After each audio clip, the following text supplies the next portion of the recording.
Take your Sony A7 IV Filmmaking to the next level by seamlessly integrating the DJI RavenEye image transmission system for unparalleled monitoring and control. First, let's get the RavenEye physically connected. Carefully slide the RavenEye unit onto your A7 IV's hot shoe until it clicks securely into place. Next, find the HDMI port on your Sony A7 IV. Connect one end of the provided HDMI cable to the A7 IV's HDMI out port. Now, connect the other end of the HDMI cable to the HDMI input port on the RavenEye unit. Ensure both connections are snug. Power up the RavenEye by pressing its power button.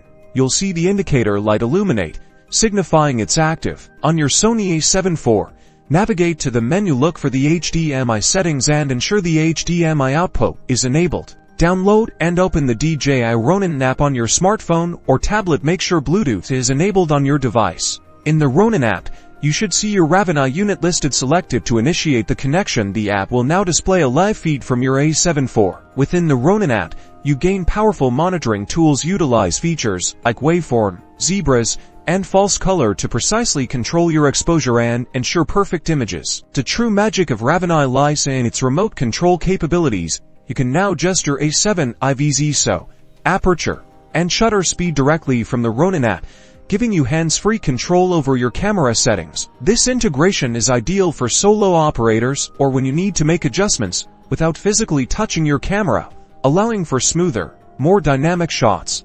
With the RavenEye connected, your Sony A7 IV becomes a more versatile and controllable filmmaking tool, opening up new creative possibilities.